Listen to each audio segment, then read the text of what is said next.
Eleanor Reed had always wanted to see what was on the other side of the mountain. She had lived in the Alaskan wilderness for 3 years now, building her homestead from nothing, learning the rhythms of the land and the ways of survival. But every morning when she stepped outside her cabin, she saw that mountain rising to the north, a great white peak that caught the first light of dawn and held it like a lantern. And every morning, she wondered what lay beyond it. One September day, she decided to find out. "I am going to explore the Northern Valley," she told her neighbor Jack Hendricks, who had stopped by to trade some coffee for smoked fish. "I will be gone 2 or 3 weeks." Jack nearly choked on his coffee. "The Northern Valley? That is 40 miles through wilderness. No trails, no cabins, nothing but forest and rivers and bears." "I know," Eleanor said cheerfully. "That is why I want to see it. You cannot be serious. I am always serious about adventure." Jack set down his cup and studied her face, looking for signs that she was joking. He found none. Eleanor Reed was not the joking type. She was the type who looked at an unexplored valley and saw an invitation rather than a danger. "What about shelter?" he asked. "You cannot carry enough supplies for 3 weeks, and you certainly cannot carry a tent heavy enough to survive if the weather turns." Eleanor smiled. "I will build what I need along the way. Alaska Territory, autumn of 1894. She set out the next morning with her dog Sitka at her heels and a light pack on her back. The pack held the essentials: dried meat and hardtack for a week, a bedroll, fire-starting materials, a small pot for cooking, rope, a hand axe, and her father's hunting knife. She traveled light because light meant fast, and fast meant she could cover more ground and see more country before the weather turned cold. Sitka bounded ahead on the trail, a golden retriever with more enthusiasm than sense, chasing squirrels and investigating every interesting smell. He had been Eleanor's companion since she arrived in Alaska, and he knew her moods better than any human ever had. Right now, her mood was pure excitement, and he matched it perfectly. The first few days were glorious. The weather held clear and crisp, with frost on the ground each morning and brilliant sunshine during the short autumn days. The forest was alive with color: birch trees blazing yellow, aspens shimmering gold, the deep green of spruce and pine providing contrast. Eleanor walked through it all with the happy energy of a woman doing exactly what she wanted to do. She saw moose grazing in meadows, their massive antlers silhouetted against the sky. She watched eagles circle overhead, riding the thermals with effortless grace. She found bear tracks by a stream and gave them a wide berth, respecting the wilderness and its inhabitants. At night, she made simple camps under the stars, building small fires and cooking her meals while Sitka curled up beside her. She did not need a shelter yet. The weather was mild. The nights were cool but not cold, and sleeping under the open sky felt like freedom. On the 5th day, she crossed the ridge and saw the Northern Valley spread out below her. It was beautiful beyond words. A great bowl of forest and meadow, cut through by a silver river that caught the sunlight and scattered it like diamonds. Mountains rose on all sides, their peaks already white with early snow, and in the center of the valley, a lake so blue it looked like a piece of sky had fallen to earth. Eleanor stood on that ridge for a long time, just looking. This was why she had come. This was why she lived out here, alone in the wilderness, when she could have had an easier life somewhere else. Because moments like this existed, and you could only find them if you were willing to go looking. "Come on, Sitka," she said finally. "Let us see what else is down there." The storm came on the 8th day, faster than she expected. She had been watching the clouds all morning, reading the signs the way her father had taught her back in Minnesota. High clouds meant fair weather. Low clouds meant trouble. These clouds were low and getting lower, rolling in from the west with a speed that made her nervous. She was 2 days from her cabin in one direction, and a week from the nearest settlement in the other. There was no shelter to reach, no cabin to hide in, no one to help if things went wrong. But Eleanor was not worried. She was prepared. She found the spot by early afternoon, a small clearing on the south-facing slope of a hill, protected from the north wind by a ridge of granite. The ground was flat and well-drained, and the surrounding forest offered plenty of building material. It was perfect. She had learned to read the land, to see what others missed. This clearing was not an accident. It was the result of a fire years ago. The trees burned away and the new growth still too young to form a canopy. The sun reached the forest floor here, warming the soil and melting snow faster than in the shadowed woods nearby. In winter, this spot would be warmer than anywhere else for miles around. The granite ridge was important too. Wind in Alaska came from the north, cold and relentless. The ridge would block that wind, creating a sheltered pocket where the air was still and the cold less biting. Building on the south side of the ridge meant maximum sun exposure and minimum wind exposure. Exactly what you wanted for a winter shelter.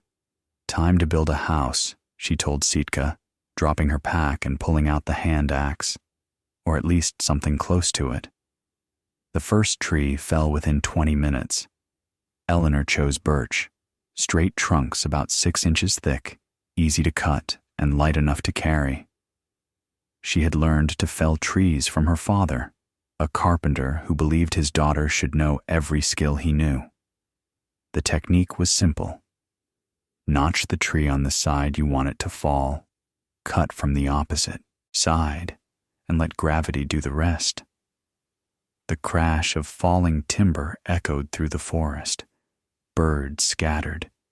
Sitka barked once, then settled down to watch with the patient attention of a dog who had seen his human do strange things before.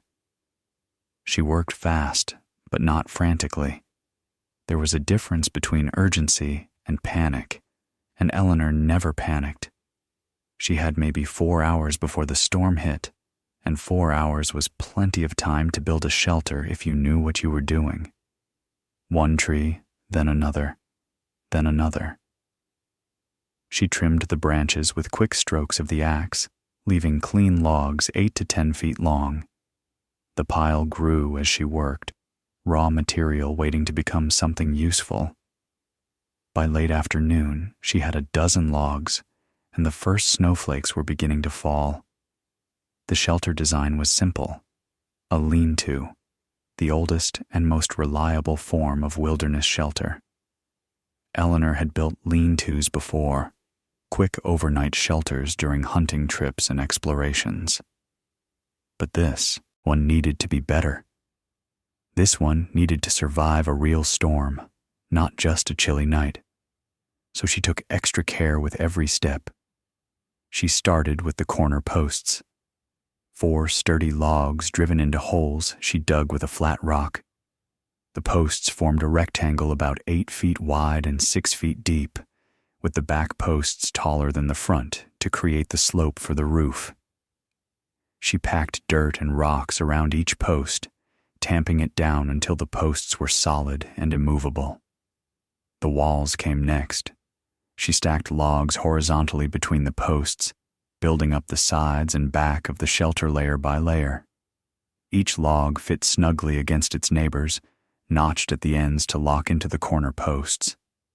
No nails, no complicated joinery, just wood against wood, the way people had built shelters for 10,000 years. She was careful about which logs she chose. Too thick and they would leave gaps. Too thin and they would not stack properly. She wanted logs about as thick as her forearm, straight and solid, with bark that would shed water instead of absorbing it. The corners were the trickiest part. She notched the ends of each wall log so they locked into the corner posts, creating joints that would hold even under the weight of heavy snow. Her father had taught her this technique when she was a girl, helping him build a woodshed behind their house. She could still hear his voice. Take your time with the corners. Everything else depends on them. The work was hard, but satisfying. Every log she lifted, every notch she cut, every wall that rose higher, it all felt like progress, like creation, like turning raw wilderness into something human and safe.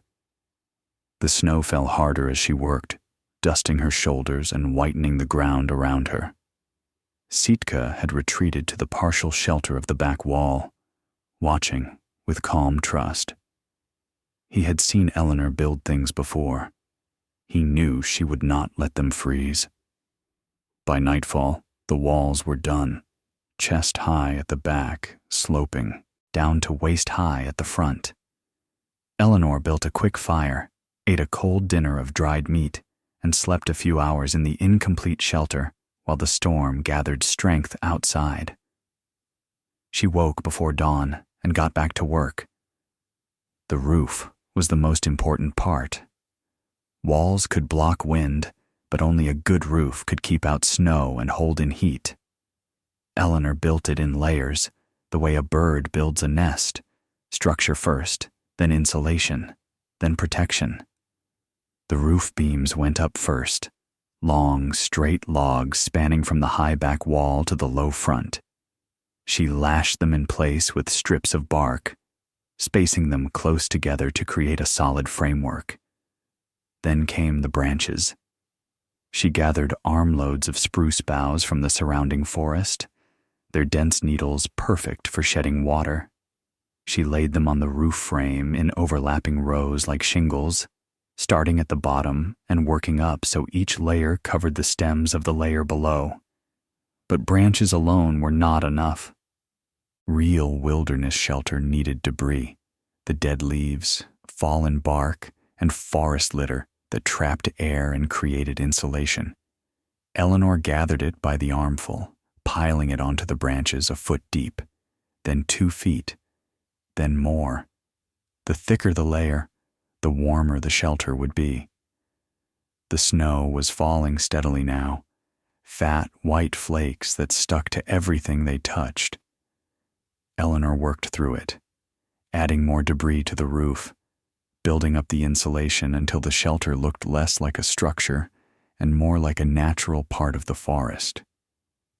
Finally, she gathered more spruce boughs and laid them on top of the debris, holding everything in place. The roof was done, nearly 3 feet thick in places, a solid mass of natural insulation that would keep the cold out and the warmth in.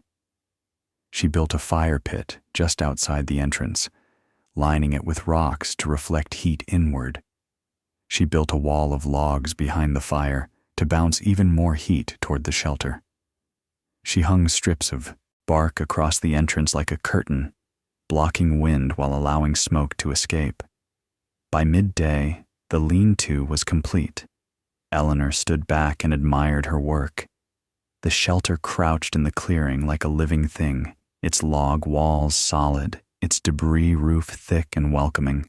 Snow had already begun to accumulate on top, adding another layer of insulation. Smoke rose from the fire pit, warm and inviting. Not bad for a day's work, she told Sitka. What do you think? Sitka wagged his tail and trotted inside to investigate. He turned around 3 times and lay down on the bed of spruce boughs Eleanor had spread across the floor. His expression said everything. This would do nicely. The storm hit that night with full force. Wind screamed across the hillside, driving snow horizontally through the trees. The temperature dropped to 20 below, then 30. Eleanor could not see more than a few feet beyond the fire, and she did not try. But inside the lean-to, she was warm. The debris roof held in her body, heat and the fire's heat, creating a pocket of comfort in the frozen wilderness.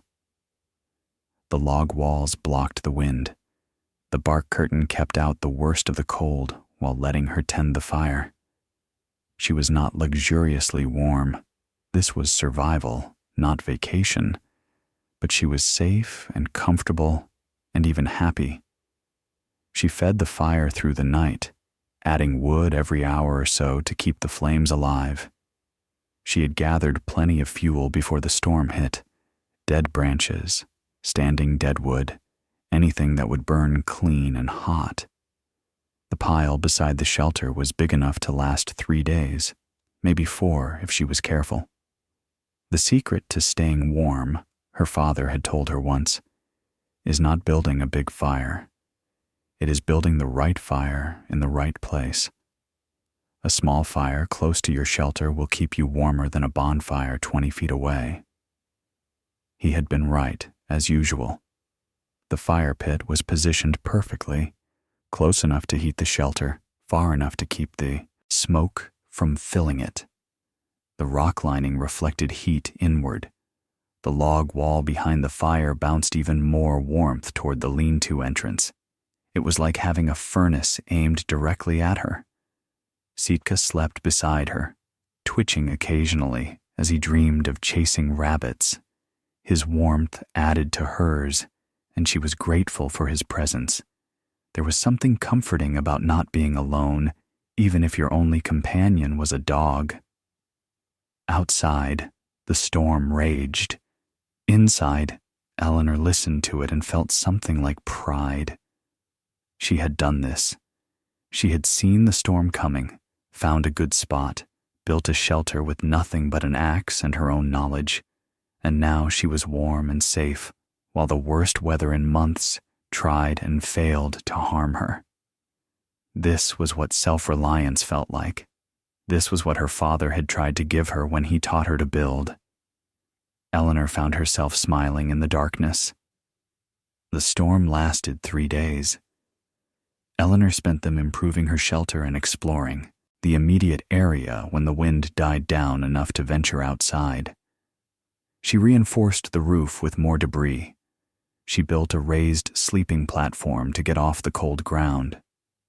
She found a spring nearby and marked the path to it so she could fetch water even in heavy snow. She also discovered that the northern valley was even more beautiful in winter than it had been in autumn. The snow transformed everything, turning the forest into a wonderland of white and shadow. The lake she had seen from the ridge was frozen now, a great sheet of ice that reflected the pale winter sky. When the storm finally broke on the 4th day, Eleanor felt almost reluctant to leave, but she had more exploring to do.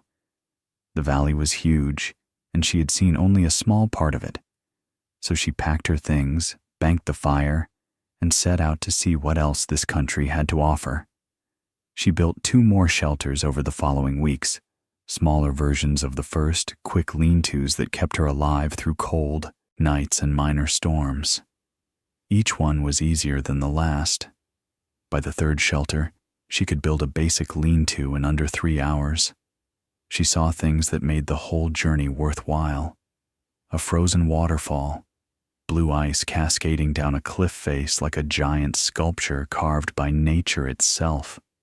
A herd of caribou crossing the valley floor, hundreds of animals moving like a single organism, their breath rising in clouds of steam. The northern lights dancing across the sky on a clear night, green and purple and impossible, as if the sky itself was celebrating. She found hot springs in a hidden canyon, steam rising from pools of water warm enough to bathe in despite the frozen landscape around them.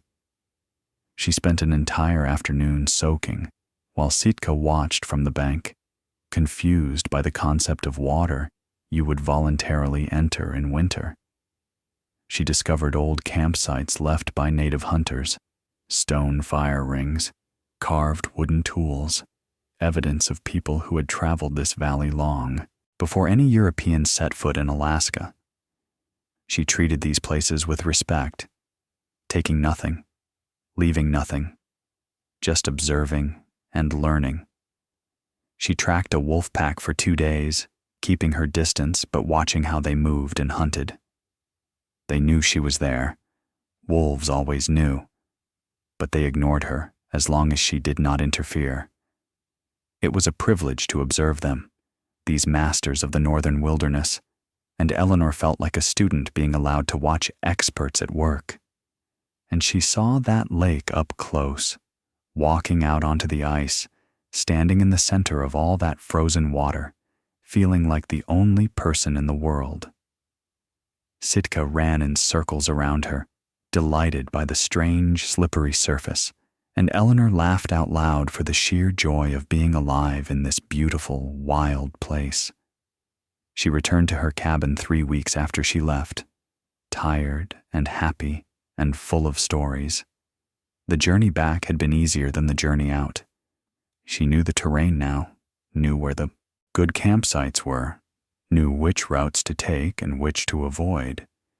And she had her shelters, the 3 lean-tos she had built along the way, waiting like old friends to offer refuge if she needed it. She did not need them this time. The weather cooperated, giving her clear skies and mild temperatures for most of the return trip. But it was good to know they were there. Good to know that if she ever came back to this valley, and she knew she would not have to start from scratch. Jack Hendricks came by the next day, surprised to see smoke rising from her chimney. "You made it," he said, something like wonder in his voice. I was starting to worry. "I made it," Eleanor agreed. "It was wonderful. Wonderful. You were gone 3 weeks. In the wilderness, alone. There were storms. I know. I was there. And you call that wonderful?" Eleanor laughed. "Jack, I saw things that most people will never see. I stood on a frozen lake in a valley that probably has not had a human visitor in years. I watched the northern lights from a shelter I built with my own hands. Yes, there were storms. Yes, it was hard. But that is what makes it wonderful. Easy things are not memorable. Hard things are." Jack shook his head slowly, the way he always did when Eleanor said something he could not quite understand. "What about shelter?" he asked. "How did you survive the storms?" "I built lean-tos, 3 of them. Log walls, debris roofs, fires at the entrance. They kept me warm even when it dropped to 30 below. You built shelters, in the wilderness, by yourself. That is what I said I would do. I know. I just did not think." He trailed off, searching for words. "I did not think it was actually possible." Eleanor smiled. "Most things are possible if you know how to do them. My father taught me that. He also taught me how to build." She spent that winter writing down what she had learned. Not for publication. She was not interested in fame, but for herself and for anyone else who might want to explore the wilderness without fear. The lean-to technique explained step by step. The importance of site selection. South-facing slopes for warmth, granite ridges for wind protection. The secrets of debris insulation.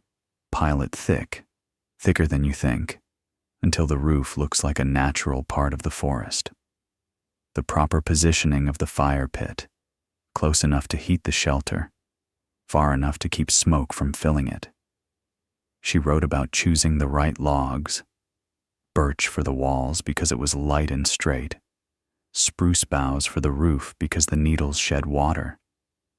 She wrote about notching techniques, about lashing methods, about all the small details that made the difference between a shelter that worked and one that failed.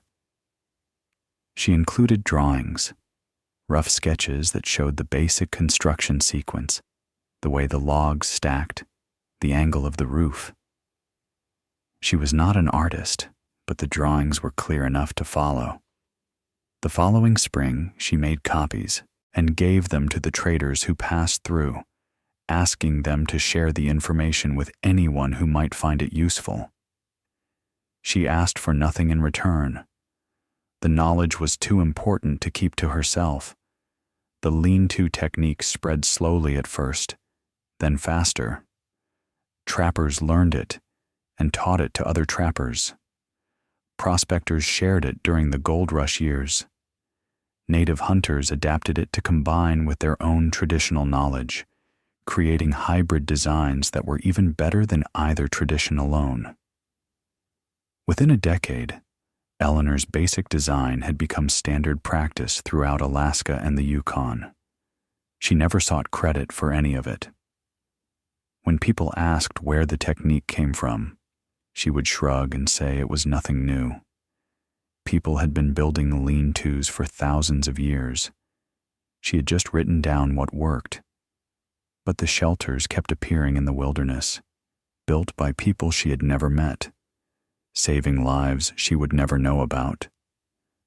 Travelers caught in storms found refuge in lean-tos built according to her instructions. Hunters survived cold nights because they knew how to pile debris on a roof. Children learned the technique from parents who had learned it from Eleanor's pamphlet. A Norwegian prospector named Anders Lindqvist built 7 lean-tos along the route between Fairbanks and Nome, each one based on Eleanor's design. He left supplies in each shelter, matches, dried food, emergency blankets, and marked them on a map that he shared freely with other travelers. Those shelters saved at least a dozen lives over the following years. A group of school teachers in Juneau started teaching the technique to their students, taking classes into the woods for hands-on practice. The children loved it, building something with their own hands, learning skills that their grandparents had known, but their parents had forgotten. Some of those children grew up to be wilderness guides, passing the knowledge to another generation. A writer from San Francisco visited Eleanor in 1920 and wrote an article about her for a national magazine. She was embarrassed by the attention. She had never wanted to be famous. But the article spread her techniques even further, reaching people in the lower states who had never seen snow but found the principles useful for camping and outdoor survival. That was enough for her, more than enough. Eleanor Reed lived until 1952, dying at 91 in the cabin she had built with her own hands. She had spent her life exploring, not just the Northern Valley, but a dozen other wild places, always pushing a little further, always wanting to see what was on the other side of the next mountain. She had built hundreds of shelters over the years, temporary camps in remote locations, each one a small victory over the wilderness. She never married, not because she was opposed to it, but because she never found anyone who wanted the same life she did. Most men wanted a wife who would stay home and keep house. Eleanor wanted a partner who would help her pack supplies and set out for unknown territory. The two ambitions rarely overlapped, but she was never lonely. She had Sitka, and after him, other dogs. She had the wilderness, which was better company than most people, and she had the visitors who came to learn from her, young people hungry for skills, old-timers who wanted to share stories, curious travelers who had heard about the woman who lived alone in the Alaskan bush and wanted to meet her. Sitka had been gone for decades by the time she died, buried on a hillside overlooking the lake where they had walked together on the ice. She still visited his grave sometimes, sitting beside it and talking to him about her latest adventures. He had been a good dog, the best dog. She hoped wherever dogs went after they died, there were plenty of squirrels to chase. In her final years, she taught the old skills to anyone who wanted to learn. Young people would come to her cabin and she would take them into the woods, showing them how to fell a tree, how to stack logs, how to build a debris roof that could survive a blizzard. Some of them thought she was exaggerating about the old days. Then they tried to build their own shelter and discovered just how much skill it required. "The wilderness does not care about your plans," she would tell them. "It does not care about your comfort or your schedule. It only cares about what you can do. Learn to build shelter, and you can go anywhere. Learn to build shelter, and you are never truly lost." She had never been lost, not once in all her years of wandering, because wherever she went, she knew she could build a home. The first lean-to Eleanor built in the Northern Valley is long gone now, reclaimed by the forest it was made from. But the technique survives, passed down through generations of wilderness travelers, adapted and improved, but still recognizably the same. Log walls, debris roof, fire at the entrance. Simple, enough for one person to build in an afternoon. Effective enough to survive the worst storms the North can throw at you. People still build lean-tos in Alaska today. Hunters and trappers use them during long trips into the backcountry. Wilderness guides teach the technique to tourists who want a taste of authentic frontier survival. Search and rescue teams know how to build emergency shelters for lost hikers caught in sudden storms. The basic design has not changed much from what Eleanor described in her pamphlet all those years ago. Why would it? The principles are timeless. Insulation, wind protection, heat reflection. The materials are abundant. Any forest can provide logs and branches and debris. The skills are learnable. Anyone with an axe and a few hours of instruction can build a shelter that will keep them alive. That was Eleanor's gift to the world. Not just a technique, but the confidence that comes from knowing you can take care of yourself. The freedom to explore without fear.